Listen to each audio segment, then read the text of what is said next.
Hey everyone, welcome again on my YouTube channel Creative and Info. This is Manisha Meena and आज की इस video में मैं आपके साथ सोशल स्टडीज़ जो हमारा सेकेंड ईयर में एक सब्जेक्ट है उसके कुछ टॉपिक्स के ऊपर बात करने वाली हूँ। सो वीडियो आप लोगों के लिए हेल्पफुल रहेगा। मैं खुद ये टॉपिक को अपने लिए प्रिपेयर कर रही थी तो मैंने नोट्स भी बनाए हैं जो मैं आपके साथ शेयर कर दूँगी। तो आई थॉट कि मैं आपके साथ भी ये शेयर कर दूँ, मे बी आप लोगों के लिए हेल्पफुल रहे, मैं ऐसी उम्मीद करूँगी। सो गाइज, जब आप अपने डीएलएड का करिकुलम देखते हैं तो उसके पेज नंबर 8 पे आपको आपका एसएसटी का जो सिलेबस है सेकेंड ईयर का वो आपको मिलेगा। तो उसमें जो हमारी फर्स्ट यूनिट है that is nature of social studies and curriculum organisation, उसका फर्स्ट पॉइंट है social science and social studies concept, nature and scope. तो आज की इस वीडियो में हम फ़िलहाल ये टॉपिक्स को कवर करने वाले हैं। मैं यहाँ पे बहुत ज़्यादा ऐसे जल्दी नहीं सारी चीज़ें कवर करवाऊँगी। सबसे पहले हम कॉन्सेप्ट के बारे में बात करेंगे। आज की इस वीडियो में बेसिकली हम concept of social science and social studies के बारे में जानेंगे। उसके बाद मैं आपके साथ नीड, कैरेक्टरिस्टिक ऑफ एसएसटी और सोशल स्टडीज़ का क्या इम्पोर्टेंस है हमारे एजुकेशन में, उसको एज अ सब्जेक्ट क्यों इंक्लूड किया गया है, उसके बारे में बात करेंगे। देन उसके नेक्स्ट जो वीडियो आएगी उसमें हम नेचर ऑफ सोशल स्टडीज़ की बात करेंगे। Then aims and objectives and relation of social studies with other subjects. इस तरीके से मैं इस टॉपिक को आपके साथ 2-3 वीडियोस में शेयर करने वाली हूँ। वीडियोस को मिस मत करना, कमेंट में अपना फीडबैक देना एंड कोई भी डाउट हो, क्वेरी हो या मेरे से कोई मिस्टेक हो गई हो, क्योंकि यहाँ पे सीखने सिखाने की जो प्रक्रिया है वो चलती रहती है। हो सकता है कि मेरे से भी कुछ मिस्टेक हो गई या हो गई हो तो आप मुझे भी करेक्ट कर सकते हैं। स्टार्ट करते हैं आज की वीडियो जिसमें हम बात करने वाले हैं concept of social science and social studies. Notes मैंने बहुत अच्छे बनाए हैं और मुझे ऐसी पूरी उम्मीद है कि आप लोगों के लिए हेल्पफुल रहेगा। वीडियो को एंड तक ज़रूर देखना। वीडियो अच्छी लगे तो वीडियो को लाइक करना, अपने फ्रेंड्स के साथ शेयर करना and yes guys, do not forget to subscribe my channel. Guys, हम आज की जो हमारी क्लास है उसकी स्टार्टिंग हम करेंगे historical background of social studies से, कि ये जो सोशल स्टडीज़ है ये कहाँ से आया, उसकी उत्पत्ति कैसे हुई, उसके क्या इतिहास है, उसकी क्या हिस्ट्री है, उसके बारे में हम जानेंगे। तो सबसे पहले मैंने इस तरीके से फ्लो चार्ट बनाया है, देख सकते हो। अब इसको ना मैं आपको एक्सप्लेन कर दूंगी और मैंने यहाँ पे कुछ भी एक्स्ट्रा नहीं लिखा है, जो आपकी बुक में है, डीएलएड सेकेंड ईयर की जो बुक है उसमें ये पूरे पैराग्राफ फॉर्म में दिया हुआ है। बट जब आप उस पैराग्राफ में से पढ़ोगे तो हो सकता है कि आपको वो समझ में ना आए, क्योंकि वो मुझे भी समझ में नहीं आए थे एक बार, क्योंकि बहुत ज़्यादा कंफ्यूजिंग लैंग्वेज है। इसलिए मैंने आपके लिए यहाँ पे एक सिंपल लैंग्वेज में फ्लो चार्ट के फॉर्म में रखा है और ये आपको इजी भी हो जाएगा। एग्जाम में भी अगर ये क्वेश्चन आपसे पूछता है तो आप इसको लिख सकते हो, वो भी मैं आपको बताऊंगी कि एग्जाम में ये क्वेश्चन आपसे किस तरीके से पूछ सकते हैं। Historical background of social studies. सबसे पहले यूएसए क्या है? इसकी जन्मभूमि है जहां से इसकी उत्पत्ति हुई। फर्स्ट टाइम जो भी इसका ओरिजिन रहा वो कहाँ से हुआ? यूएसए से। 1892 में इसका नामकरण हुआ। आप इसको क्रॉस चेक कर लेना। 1892 में इसका नाम पड़ा सोशल स्टडीज।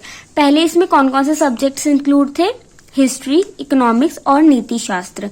जैसे अब हमारे पास हिस्ट्री, ज्योग्राफी, सिविक्स इसमें होती है, ऐसे पहले इसमें इतिहास, इकोनॉमिक्स और नीति शास्त्र था। ये आप याद रख लोगे। उसके बाद 1916 में एक सामाजिक अध्ययन, इसको एक मान्यता प्राप्त हो गई। इसको जैसे कि आप 18 के हो जाते हो तो आपको एक रिस्पॉन्सिबल सीनियर सिटीजन्स का थप्पा लग जाता है कि हाँ अब आप रिस्पॉन्सिबल सिटीजन बन गए। तो इसी तरीके से 1916 में इसको एक मान्यता प्राप्त हो गई। ये मान्यता इसको किसने दी? उस कमेटी का नाम ये है, committee on the social studies of the national education commission on the reorganisation of secondary education. आप इसको याद नहीं भी करोगे तो भी चलेगा, बट मैंने यहाँ पे आपकी इंफॉर्मेशन के लिए लिख दिया। जन्मभूमि क्या थी हमारी? यूएसए। नामकरण कब हुआ? 1892 में। कौन कौन से सब्जेक्ट्स थे? हिस्ट्री, अर्थशास्त्र और नीति शास्त्र। 1916 में इसको मान्यता प्राप्त हो गई। उसके बाद 1921 में नेशनल काउंसिल के अंदर इस पे एक विस्तृत अध्ययन हुआ। कोई भी चीज बनती है तो हम उसको और ज़्यादा डीप में उसकी स्टडी करते हैं, तो उसकी डीप स्टडी के लिए 1921 में एक काउंसिल बनाई गई, जिसका क्या काम था, वो जो सोशल अध्ययन है, सोशल स्टडीज जो हमारा सब्जेक्ट है, उसकी गहन अध्ययन, डीप स्टडी के लिए। तो आप याद रख लेना इतना कि डीप स्टडी के लिए इसमें एक काउंसिल बनी जिसका नाम था नेशनल काउंसिल, राष्ट्रीय परिषद। और 1934 में एक आयोग का गठन हुआ, वो भी कहाँ हुआ, यूएसए में। अब ये जो जितनी भी सारी चीजें हो रही है ना, ये सारी कहाँ हो रही है, यूएसए में। तो इसीलिए यूएसए को सोशल स्टडीज की जन्मभूमि कहा जाता है। ठीक, अब ये जो आयोग का गठन हुआ 1934 में, जो आयोग बना, उसका क्या काम था, कुछ तो काम हो गए तभी गठन हुआ। तो उसका काम था कि जो डीप स्टडी उन्होंने करी, उसके क्या कंक्लूजन रहे, क्या उसमें ऐड करने की जरूरत थी, क्या चीजें हटाने की जरूरत थी, अनुसंधान जिसे हम बोलते हैं, कि जैसे हमारे करिकुलम में भी चेंजेस होते रहते हैं, तो चेंजेस अनुसंधान करने के लिए एक आयोग का गठन हुआ, जो कहाँ पे हुआ, यूएसए में हुआ। कब हुआ, 1934 में हुआ। एक बार रिकैप्चुलेट कर लेते हैं historical background of social studies. USA जन्मभूमि, 1892 में नामकरण हुआ। तब इसमें इतिहास, अर्थशास्त्र और नीति शास्त्र ये 3 मुख्य विषय हुआ करते थे। फिर 1960 में इसको मान्यता प्राप्त हो गई। 1921 में नेशनल काउंसिल का गठन हुआ, जिसका क्या काम था, डीप स्टडी करने का। फिर 1934 में आयोग का गठन हुआ। परिषद और आयोग अलग अलग होता है, सो कंफ्यूज मत होना। आयोग का गठन हुआ, उसका क्या काम था, अनुसंधान करने का। सो इस तरीके से आप इसको याद कर लेना। आई होप यहाँ तक आपको क्लियर हुआ होगा। बढ़ते हैं नेक्स्ट टॉपिक की तरफ, जो कि है व्हाट इज सोशल स्टडीज, और वी कैन से यहाँ से हमारा concept of social studies start हो रहा है। तो सोशल स्टडीज हिंदी में हम इसको क्या बोलेंगे, सामाजिक अध्ययन।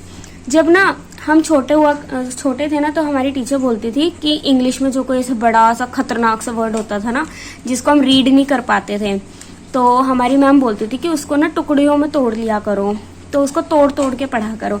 तो हम यहाँ पे वही स्ट्रैटेजी यूज करेंगे। सोशल स्टडीज हिंदी में बोलते हैं सामाजिक अध्ययन। अब हम इसको टुकड़ों में तोड़ लेंगे, क्योंकि हम ये जो पढ़ रहे हैं ना, हम ऐसे पढ़ रहे हैं कि हमें कुछ नहीं आता, हम एकदम डम्ब है, इस तरीके से हम इसको पढ़ेंगे। तो हमने इसको टुकड़ियों में तोड़ लिया। सामाजिक से क्या समझ में आ रहा है, समाज। अध्ययन से क्या आ रहा है, स्टडी। तो सामाजिक अध्ययन का मतलब हम समझ सकते हैं, समाज का अध्ययन, करेक्ट। समाज का अध्ययन तो यानी कि समाज में घटित होने वाली जितनी भी घटनाएं हैं, उनका अध्ययन सामाजिक अध्ययन कहलाता है। इतनी चीज तो आपको उसके नाम से ही पता चल गई कि जो हमारे समाज में जो भी चीज हो रही है, जो भी घटना घट रही है, चाहे वो इकोनॉमी में हो, चाहे एनवायरमेंटल हो, चाहे पॉलिटिकल हो, हिस्टोरिकल हो, मतलब समाज में जो भी कुछ हो रहा है वो सारा आपका सामाजिक अध्ययन में आता है। उसके बाद हमने इसको फिर से ब्रेक किया है। सामाजिक अध्ययन, सामाजिक यानी कि समाज। अब ये समाज क्या है? समाज दो या दो लोगों से अधिक विभिन्नता, यहाँ पे ये जो वर्ड है ये बहुत भारी भरकम सा वर्ड है, इसको मिस मत करना। दो या दो से अधिक विभिन्नता वाले समूह का संगठित स्वरूप। जब दो लोग, दो अलग अलग कम्युनिटी मिलके एक कम्युनिटी बन जाते हैं, मतलब एक साथ रहते हैं, वो चीज कहलाता है समाज। लाइक अलग अलग कल्चर के लोग, अलग अलग डाइवर्सिटी वाले लोग, वो एक सोसाइटी का निर्माण करते हैं, एक समाज का निर्माण करते हैं। तो यहाँ तक क्लियर हो गया कि समाज क्या होता है। ठीक, अब अध्ययन, हम इसमें किस चीज का अध्ययन करते हैं? तो जैसे कि मैंने आपको अभी बताया कि हमारे समाज में ज्योग्राफिकल चीजें भी होती हैं कि यहाँ का क्लाइमेट कैसा है, दूसरी कंट्री का क्लाइमेट कैसा है, कहाँ पे कितनी बारिश हो रही है। तो ये सब चीजें किस में आती है? ज्योग्राफी में। देन हिस्ट्री, हिस्ट्री के बारे में भी हम जानते हैं कि हमारे पूर्वज कैसे थे, कैसे डेवलपमेंट हुआ, कैसे सोसाइटी बनी, एवरीथिंग।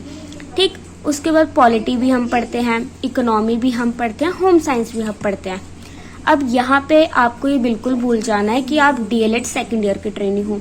आप बस ये ध्यान रखो कि सोशल स्टडीज हो, आपको सिर्फ यहाँ पे ये ध्यान रखना है। इस चीज को जो आपको एग्जाम में ना आए ना कुछ भी समझ में इस टॉपिक से रिलेटेड, तो ये देखना कि आप सबने 6th से लेकर 12th तक या 10th तक SST सोशल स्टडीज किसी ना किसी तरीके से पढ़ी होगी। तो आपने उसमें क्या क्या पढ़ा था, क्या क्या टॉपिक्स आपने पढ़े थे, तो आप वो यहाँ पे लिख सकते हो। हमने ज्योग्राफी के टॉपिक्स भी पढ़े थे, हिस्ट्री भी पढ़ी थी, पॉलिटी भी पढ़ी थी, होम साइंस, इकोनॉमिक्स, सब चीज़ पढ़ी थी। तो ये हमारा क्या है, सोशल स्टडीज। उसके बाद इसमें मैंने इस तरीके से यहाँ पे फ्लो चार्ट बनाया। Society and people are inter related. जो हमारा समाज है, जो हमारे लोग हैं, वो आपस में संबंधित हैं। जो सोसाइटी है वो लोगों के बिना अधूरी है और जो लोग हैं वो सोसाइटी के बिना अधूरे हैं। तो दोनों ही एक दूसरे पे इंटर डिपेंडेंट हैं, इंटर रिलेटेड हैं। कैसे हैं वो देखते हैं। थॉट्स, स्पेलिंग मिस्टेक हो गई हो तो उस पर मत जाना, समझने की कोशिश करना। थॉट्स से हम समाज में रहते हैं, आपस में अपने थॉट्स का आदान प्रदान करते हैं। आपकी किसी से लड़ाई हो जाती है तो आप अपने दोस्त को बताते हो कि यार मेरे साथ ये हुआ, फिर वो भी आपको कुछ अपनी बात बताता है। शेयरिंग्स होती हैं, ठीक। तो हम अपने थॉट्स की भी शेयरिंग करते हैं। फिर कल्चर, अब दिल्ली में रहते हो, अब दिल्ली में सिर्फ 10% ऐसे लोग होंगे जो प्रॉपर दिल्ली से होंगे, वरना कोई राजस्थान से है, कोई हरियाणा से है, कोई बिहार से है। तो हम जब एक साथ रह के, आप डाइट में आपके फ्रेंड्स होंगे, आपका कोई फ्रेंड किस स्टेट से होगा, कोई किस स्टेट से होगा, तो आप उनके साथ रहते हो तो आपको उनके कल्चर के बारे में भी पता चलता है। फिर आपको उनके फूड, रहन सहन, उनकी विचारधाराओं के बारे में पता चलता है। तो इस तरीके से हम जो है समाज के साथ कनेक्ट हो पाते हैं।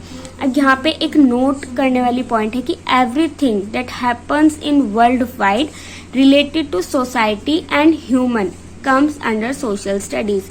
तो ये जो हमने जितनी भी बातें करी उसका क्या निष्कर्ष निकला कि समाज में, सोसाइटी में, वर्ल्ड वाइड लेवल पे जो भी चीजें घटित हो रही हैं, जैसे अभी रसिया और यूक्रेन का जो हो रहा है विवाद, तो वो भी एक घटना है जो किसके अंदर आ जाएगी, सोशल स्टडीज के अंदर आ जाएगी। और कभी ना कभी भविष्य में जाके बच्चे उसके बारे में भी पढ़ेंगे। तो समाज में जो भी चीजें हो रही हैं उसकी स्टडीज हम किसके अंदर करते हैं, सोशल स्टडीज के अंदर करते हैं। तो ये तो बात हो गई कॉन्सेप्ट ऑफ सोशल स्टडीज की। अब यहाँ पे ना मैंने कुछ विद्वानों के विचार लिखे हैं कि कुछ विद्वानों ने सोशल स्टडीज के बारे में क्या कहा है। अब आपको इसमें कुछ भी करेक्शन नहीं करनी, जैसे यहाँ पे मैंने लिखा है आपको इसे ऐसे ही याद करना है या समझ लेना है या रट लेना है। क्यों? क्योंकि ये इन्वर्टेड कॉमास में है। अगर आप इसको सेम एज इट इज याद कर सकते हो वर्ड टू वर्ड, तो ये जो 2 इन्वर्टेड कॉमा है ये लगा देना एग्जाम में। अगर नहीं होती है तो स्टाइल के लिए ये इन्वर्टेड कॉमा मत लगाना, क्योंकि स्टाइल मतलब ये इनकी दी हुई डेफिनेशंस हैं, इनके दिए हुए विचार हैं कि इन्होंने सोशल स्टडीज के बारे में क्या कहा है। सो मैंने इसमें यहाँ पे 4-5 लिखी हैं, बट जो मुझे सबसे इजी लगी वो है जॉन वी माइकलेसिस की डेफिनेशन। उन्होंने क्या कहा है, सामाजिक अध्ययन समाज और भौतिक वातावरण से संबंधित क्रियाओं का अध्ययन है। अब हम इतनी देर से यही तो पढ़ते आ रहे हैं कि सोशल स्टडीज क्या है, समाज में और जो हमारे एनवायरनमेंट में घटनाएं हो रही हैं, क्रियाएं हो रही हैं, उसकी स्टडीज है। तो इन्होंने कुछ अलग बात कही नहीं, तो ये आपको याद हो ही जाएगी। फिर उसके बाद है यूएस काउंसिल, सामाजिक अध्ययन मानव समाज के संगठन तथा विकास से संबंधित है। मानव समाज, ह्यूमंस का जो सोसाइटी है, समाज है, वो कैसे डेवलप हुआ, उसने कैसे विकास किया, उससे रिलेटेड है। तो ये भी इसी से बात हो गई, सेम टू सेम सी। सारी चीजें ना आपस में इंटरकनेक्टेड है। तो अगर आप ये टॉपिक को समझ लोगे ना, तो आप एग्जाम में अपने अकॉर्डिंग कैसे भी आंसर लिख सकते हो, आप अटकोगे नहीं, इतनी मेरी गारंटी है। उसके बाद है इंसाइक्लोपीडिया ऑफ एजुकेशनल रिसर्च। इन्होंने क्या कहा है, सामाजिक अध्ययन वह अध्ययन है जिसमें मानव जीवन के रहन सहन, मूलभूत आवश्यकताओं, संगठनों जिसका उसने निर्माण किया है उसका अध्ययन करते हैं। तो अभी हमने यही तो पढ़ा यहाँ पे कि everything that happens in world wide related to society and humans come under social studies. मनुष्य ने कैसे विकास किया, उसने रहना कैसे सीखा, उसने अपनी आवश्यकताओं को कैसे पूरा किया, अपनी समस्याओं को कैसे सॉल्व करा, ये सारी चीजें तो हम पढ़ते हैं हिस्ट्री में। तो वो क्या हो गई, सोशल स्टडीज। देन वेस्ले ने क्या कहा है, सामाजिक अध्ययन उन स्कूली विषयों को दर्शाता है जो मानवीय संबंधों की विवेचना करते हैं। स्कूली विषय से यहाँ पे क्या मतलब है, जो आपने स्कूल में सब्जेक्ट्स पढ़े हैं सोशल स्टडीज के अंदर, जैसे कि हिस्ट्री, ज्योग्राफी, सिविक्स, उनको दिखाता है। तो बात सही है, आपसे कोई पूछेगा कि सोशल स्टडीज क्या है, तो आप पहले तो ये बोलोगे हिस्ट्री, ज्योग्राफी, सिविक्स। तो ये स्कूली विषयों को दर्शाता है। अभी हिस्ट्री, सिविक्स और ज्योग्राफी क्या है, ये आपके मानवीय संबंधों को दर्शाता है। सो ये कुछ इजी सी डेफिनेशंस थी जो आप एग्जाम में लिखोगे, जरूर लिखोगे, इसमें चॉइस नहीं है। इससे एक अच्छा इम्पैक्ट पड़ेगा। अगर आपसे पूछा है कि सोशल स्टडीज क्या है, तो आप पहले तो ये पूरा बता देना, कॉन्सेप्ट जो अभी हमने डिस्कस किया आप ये बताओगे। जरूरी नहीं आप ये हिस्टोरिकल बैकग्राउंड भी बताओ, बट टाइम है तो लिख देना, क्योंकि इतना से लिखने में आपका कुछ नहीं जाएगा, उल्टे अच्छा इंप्रेशन पड़ेगा। उसके बाद कॉन्सेप्ट लिख देना, देन ऐसे फ्लो चार्ट बना के पूरा आपको समझ में आ गया होगा ऐसे। और एटलीस्ट 2 विद्वानों की परिभाषा जरूर लिखना। अब विद्वानों की आलोचना लिख ली, एसएसटी क्या होता है वो लिख लिया। अब एक हेडिंग डाल देना कि according to NCF 2005 social studies क्या है। इसको हेडिंग डाल देना। मैं आपके साथ अपने टेस्ट की आंसर शीट शेयर कर दूंगी, लास्ट में वीडियो में अटैच कर दूंगी। हमारा जो टेस्ट हुआ था उसमें क्वेश्चन आया था, तो मैंने इसको किस तरीके से आंसर किया है वो मैं आपके साथ शेयर कर दूंगी, तो आप देख लेना। एनसीएफ ने क्या कहा है सोशल स्टडीज के बारे में, तो मैंने यहाँ पे फ्लो चार्ट के थ्रू बनाया है इसको। ठीक, social science includes, social science में क्या क्या चीजें हैं, ज्योग्राफी है, हिस्ट्री है, पॉलिटी है, इकोनॉमिक है, सोशियोलॉजी है। आप देखोगे कि मैं यहाँ पे कुछ नई चीज नहीं बता रही हूँ, मैं उन्हीं चीजों को रिपीट कर रही हूँ, क्योंकि मैं यहाँ पे अपनी वीडियो को बढ़ाने के लिए रिपीट नहीं कर रही हूँ, क्योंकि चीजें वही हैं, बस उन्हें प्रेजेंट करने का तरीका अलग है कि आप किस पॉइंट को कहाँ किस तरीके से यूज करते हो, वो सब आपके ऊपर डिपेंड करता है, क्योंकि चीजें लिमिटेड हैं। अब उसी चीज को जो एग्जामिनर है वो आपसे कैसे भी क्वेश्चन घुमा के पूछ सकता है। तो अगर आपको कंटेंट की क्लैरिटी होगी तो आप कंफ्यूज नहीं होगे, फिर चाहे एग्जामिनर आपको से कितना ही घुमा के क्वेश्चन पूछ लो, आप उसका आंसर कर पाओगे। तो सोशल साइंस में क्या क्या चीजें इंक्लूड है हमने वो बात कर ली।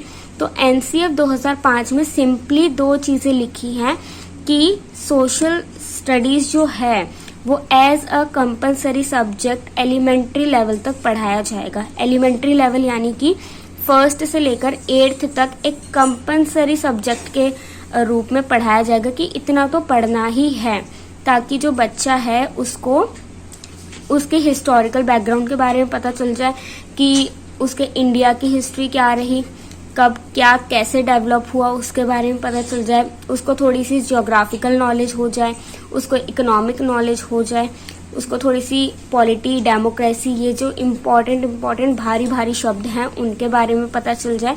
क्योंकि अक्सर ऐसा देखा गया है कि जो बच्चे होते हैं वो 8th क्लास के बाद स्कूल ड्रॉप कर देते हैं, वो नहीं पढ़ पाते। सो एनसीएफ 2005 में कहा गया है कि बच्चे 8th तक स्कूल पढ़ते हैं तो उन्हें बेसिक नॉलेज हो, तो इसीलिए इसको एज अ कंपलसरी सब्जेक्ट रखा गया है, जिसमें ये सारे सब्जेक्ट्स को इंक्लूड किया गया है। अब इसमें जो मेन चीज लिखी है वो यही है, ये इतनी सी बात इसमें कही गई है। कंपलसरी सब्जेक्ट है एक तो। अब इसको प्राइमरी लेवल पे सोशल साइंस बोलते हैं। क्यों बोलते हैं? क्योंकि ईवीएस प्राइमरी लेवल पे एसएसटी की एक ही बुक होती है जिसको हम ईवीएस बोलते हैं, और उसी के अंदर आपका history, physics, chemistry, bio, geography, economics सब उसी में इंक्लूड होता है। वहाँ पे साइंस भी नहीं होती, वहाँ पे सोशल स्टडीज भी नहीं होती। ठीक, ये 6th क्लास में आके अलग अलग सब्जेक्ट हो जाते हैं कि साइंस का अलग सब्जेक्ट हो गया, एसएसटी की तो 3 बुक्स लग जाती हैं, साइंस की तो फिर भी एक ही रहती है। तो प्राइमरी लेवल तक 1st to 5th तक ईवीएस के रूप में हम बच्चों को ये सब्जेक्ट पढ़ाते हैं, जिसे हम क्या बोलते हैं? सोशल साइंस बोलते हैं। फिर जब आप 6th क्लास में आ जाते हो तो इसका अलग से सब्जेक्ट बन जाता है, ईवीएस नहीं होता। साइंस की एक अपनी अलग बुक हो जाती है और ईवीएस एक अलग सब्जेक्ट हो जाता है, जिसके अंदर आपकी 3 बुक हो जाती हैं, हिस्ट्री, ज्योग्राफी और सिविक्स, जिसको हम क्या बोलते हैं? Social studies. तो आप इस तरीके से इसको लिख सकते हो, सिंपल रहेगा, आपको याद भी रहेगा। उसके बाद क्वेश्चन आया कि explain the concept of social studies. आपने पूरी रामकथा वहां पे लिख देनी है। उसके बाद आप कंक्लूजन में क्या लिखेंगे मैं आपको बता देती हूँ। एग्जाम में आपको किस तरीके से आंसर लिखना है उसके ऊपर मैं अलग से वीडियो शेयर करूंगी, बट फिलहाल मैं यहाँ पे कंक्लूजन आपको बता देती हूँ। कई बार हम क्या करते हैं कि हमारा जो इंट्रोडक्शन पार्ट होता है और जो मेन बॉडी होती है, हमारा कंक्लूजन भी 80% उसी से मिलता जुलता होता है, ठीक, हम वही चीज़ें सारी उसमें लिख देते हैं। तो आपको ऐसा नहीं करना, आपका कंक्लूजन थोड़ा अलग होना चाहिए। तो कंक्लूजन मैंने यहाँ पे फ्लो चार्ट में ऐसे पॉइंट पॉइंट लिखा है आपको समझाने के लिए। It help students to know about environment. अब यहाँ पे आप ये भी लिख सकते हो हिस्ट्री, ज्योग्राफी, फिजिक्स, जो भी अभी हमने पीछे पढ़ा, ठीक, बट एनवायरनमेंट के अंदर सारी चीज़ें आ जाती हैं। Understand concept related to society, ये बहुत ही इम्पॉर्टेंट है कि सोसाइटी में जो भी चीज़ें हो रही हैं, क्या हो रहा है, उसकी उसे बेसिक नॉलेज होगी, अंडरस्टैंडिंग होगी।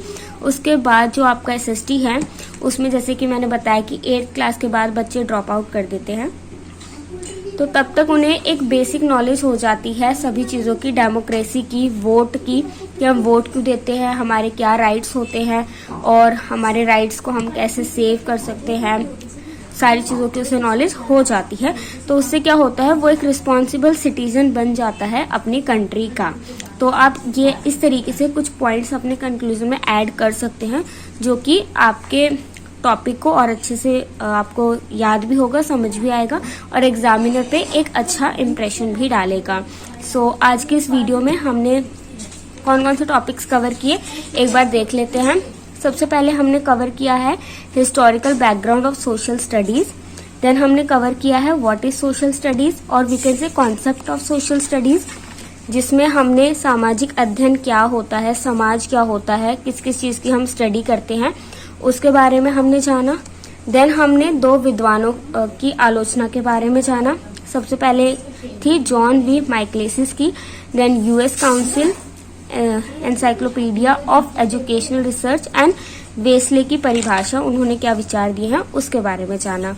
उसके बाद एनसीएफ 2005 ने सोशल स्टडीज के बारे में क्या कहा है उसके बारे में हमने जाना। और लास्ट में हमने कंक्लूजन कैसे लिखना है, इन सारी चीज़ों को कैसे कंक्लूड करना है उसके बारे में जाना।